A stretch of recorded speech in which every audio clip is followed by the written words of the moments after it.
Hello and welcome to HD Racing. The new Forza Motorsport is right around the corner and will be released on the 10th of October with early access already starting on the 5th on PC and Xbox Series consoles. But what can you actually expect from this 6 years in development racing giant? The available information is scattered throughout the internet and oftentimes littered with marketing speech. So today I aim to provide you with a comprehensive summary of all the noteworthy details we have about Forza Motorsport thus far, so you can decide for yourself if this new iteration of the Forza franchise is for you. So fasten your seatbelts because we have got a lot to cover, and I'll do my best to keep it concise and informative. If you are only interested in a specific topic, I have provided timestamps in the description.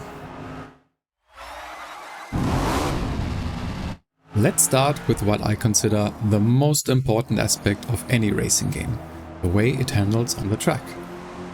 Quite a few other creators have had access to a preview version of the game, which you can find all over YouTube, and from what I was able to tell from their reactions, the game does seem to handle quite well. While opinions may vary slightly, the consensus is that the driving experience is either on par or in many cases significantly superior to its predecessor Forza Motorsport 7. What's particularly encouraging is that the game appears to excel whether you are using a controller or a dedicated racing wheel setup. Feedback from wheel users in particular suggests that this iteration has made notable improvements over Motorsport 7. Now, keep in mind that handling is a subjective experience and we'll only know for sure once the game is in our hands. As for me, I'm feeling quite optimistic about it at this point and will probably play the game on my Fanatec racing wheel. One more notable thing is that the driving assists like stability or traction control have also been tweaked slightly and are especially not artificially slowing you down anymore like ABS was on Motorsport 7. They also will not impact credits gained anymore. All of this will be great, so you can decide for yourself which assists you want enabled at which level, depending on what you feel comfortable with. Also, Forza Motorsport has expanded its already great accessibility quite a lot and now even features blind driving assists relying on audio cues, which I find really amazing. Without tracks and cars, you obviously can't have a racing game. And this is one aspect where we already know a lot, and it is not all good. The game will ship with 20 tracks, with most of them having multiple layouts. This is okay, but not really all that impressive. A lot of people would have liked to see more tracks, especially with some of the community favorites like Monza or Daytona missing at release. Also, the world famous Nordschleife will not be in at launch, but is at least already confirmed for spring 2024. One good thing is that it is also confirmed that more tracks will be added after launch and will be available for free to everyone. The tracks that are in at launch are all completely rebuilt though, including fresh laser scans of the real tracks. Track limits are now where they should be, and they removed the stupid tire walls from the previous games which were there to prevent cutting, because now they can detect and penalize that with their race regulations, which we will touch upon later. All tracks will now also feature a completely dynamic time of day, weather and track conditions, such as rubbering in of the track, so that there should be way more driving variety on every given track than ever before. Next up are the cars. At the time of recording, the list of confirmed cars is not yet final, but we know that there will be around 500 cars at launch. This seems totally fine to me, especially if they keep adding new cars in the future, like they did in Forza Horizon 5 for example. One negative aspect is that of these 500 cars, there are some where the car model is very old and just doesn't look good anymore, so keep that in mind. Overall, I think there could have been more here, but what is there looks pretty good. And I'm hopeful that the game will receive a lot of free updates and expand both the track and car roster. We have already seen a lot about the single player aspect of Forza Motorsport, and you have been seeing some footage of that in the background. This time around, you will enter the Builders Cup. There, you will enter events which focus on a specific car class or theme. You will always start in a stock car and will only be able to upgrade the car bit by bit after driving it in these events. More on that later. Speaking of events, you will always start with a practice session on a given track, where you have to drive a certain number of laps and can get to know the car and try to set a good lap time. After the practice session, you will enter the race, where you will race 23 AI opponents while being able to tweak their difficulty, the racing rule set, as well as your starting position on the grid. From the footage we have seen, there will be about 16 to 20 of these events, with most of them having around 5 races in them from what I was able to find. Apart from the Builders Cup, free play will be back of course, so you will have the ability to just create custom races against the AI on any track, but we have not seen anything about that this far, so expect a similar experience to Forza Motorsport 7. I think this whole setup looks quite good and will probably entertain me for quite a while. And one nice thing is that it is already confirmed that there will be new events added to the Builders Cup after launch, so there will hopefully be a reason to come back to this single player mode.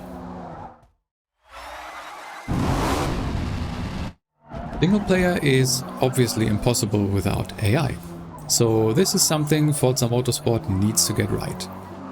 The AI in previous titles was, in my opinion, pretty bad and never felt very good to race against. The developers luckily spent quite some time and effort on the new AI for the new game.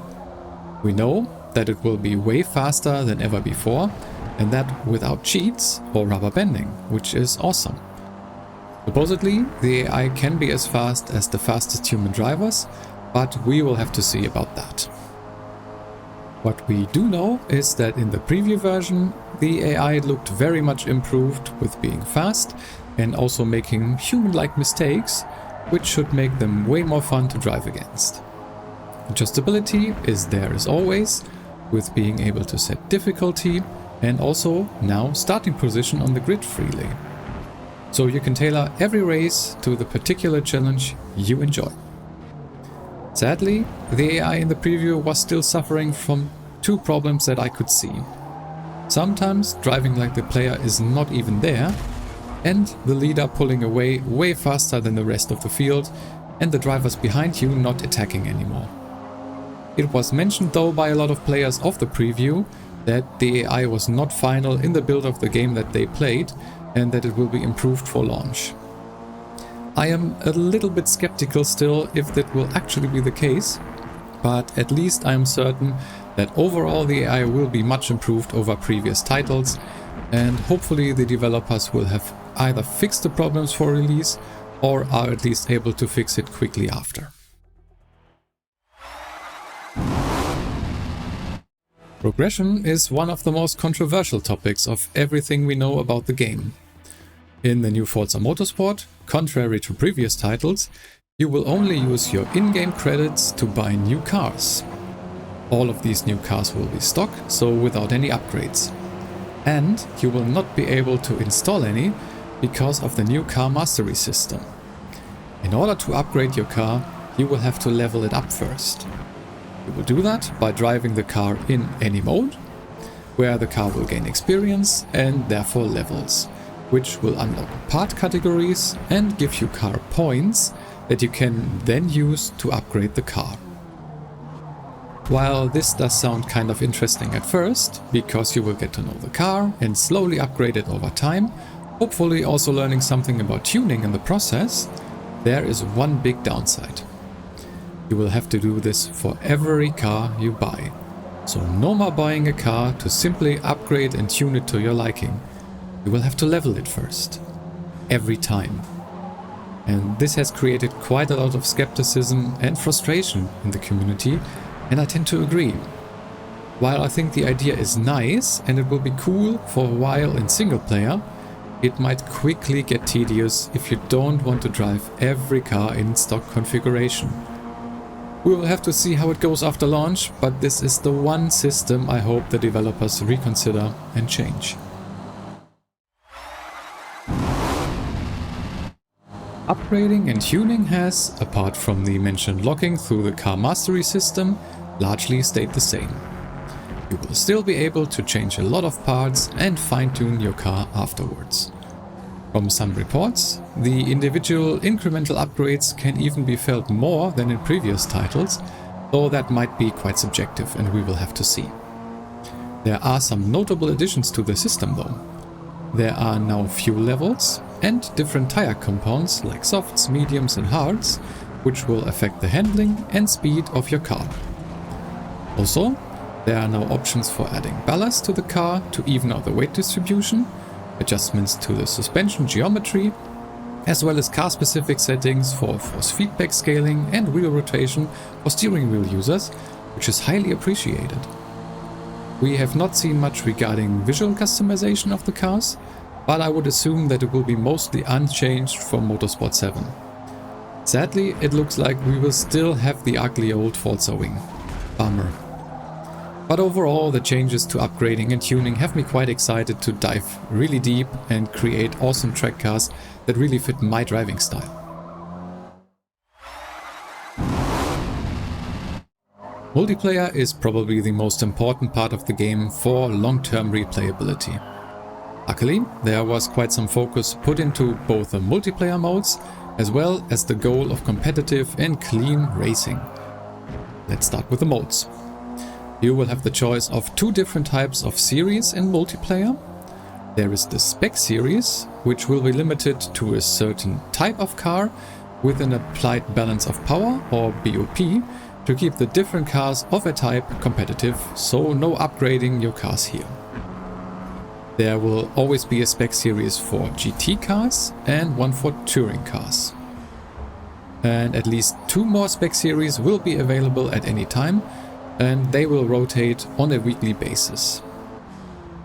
Then there is the Open series, which is just limited to a specific PI class, which is a representation of the power of your car, meaning that you can bring any car and upgrade it to your liking as long as it stays within that given PI class. Events in both these modes will be available at specific times, so that every time you want to participate in multiplayer, there will be a different track with varying conditions and race durations present. Every multiplayer event will consist of open practice, qualifying and then the race. Custom lobbies also make their return. These different multiplayer series and events look quite promising to me, but it is something that we will have to get our hands on to really be able to tell how fun it is in the long run. Apart from the mentioned multiplayer modes, both Time Trial and Rivals are making their return to this iteration of Forza Motorsport, so you can compete for lap times against your friends and on a global leaderboard again. To ensure fair and competitive online racing, the developers have implemented both ratings and race regulations. The ratings are pretty straightforward. You will have a safety rating, which will represent how fair and clean you drive, and a skill rating, which will represent how fast you are compared to your competitors. The matchmaking will then try to put you into a lobby with players of similar safety and skill ratings. Race regulations are now reworked, and they are an automated system powered by machine learning. This will try to evaluate both off-tracks and cutting, as well as collisions and dirty driving. Penalties will then be added to the offender's total time at the end of the race, depending on the severity of the incident. Players of the preview reported that the system, at least in the single-player experience, was already working quite well, while not being perfect yet. I fully expect that the developers will have to tweak the system after launch, but they already stated that they have the ability to do so. And with both ratings and regulations, I am very optimistic that the multiplayer will be very competitive and hopefully way cleaner than ever before, if you are a clean driver yourself, obviously. I have left graphics and sound for last, since it is quite subjective and, at least for me, it is not the most important aspect of a racing game. I mean, I even drive a couple of laps of race room from time to time. Don't judge me. But I know that graphics and sound are more important to others, so I simply encourage you to have a look at the available gameplay footage on YouTube and judge for yourself. I mean, you have been seeing quite a lot of it in the background during this video already. To me, the game actually looks quite stunning, and the sound is at least on par with Forza Horizon 5, which I already love, so I am happy with what I have seen and heard. The only part that is really important to me in terms of graphics is performance. On both the Series S and X you will have different graphics modes, but you will be able to play at 60 FPS with good to great graphics on both systems. On PC, it will depend on your system of course, but if the optimization is anything like Forza Horizon 5, then it will run smoothly on a lot of systems. You can see the recommended PC specs on screen right now. The only bummer is the fact that it is confirmed that the FPS in multiplayer will be locked on PC to a multiple of your monitor's refresh rate. What that means exactly is not quite clear to me, but limiting FPS on PC at all is frustrating to people with more powerful systems. The reason given by the developers is that they don't want any unfair advantage in multiplayer, since there is crossplay between PC and the consoles, but I really doubt that is the real reason. I suspect that there is something going on with the game engine being messed up in some way by a higher frame rate, but this is just speculation on my part, so take that with a grain of salt. Overall, graphics and sound and performance will be great for most players in my opinion, but as I said, you will have to decide for yourself. And there we have it. That is all we know about the new Forza Motorsport thus far. Let me know down in the comments what you are looking forward to or what you are maybe apprehensive about. Will you be playing at launch? Also, if I have missed anything that you feel is important to know, definitely let us also know down in the comments below. If you want to see me play Forza Motorsport on release, feel free to subscribe to the channel, as I will be live streaming when the game goes into early access. I will also definitely post more informational videos about the game, and I hope to see you there. I have been HD Racing. Thank you for watching.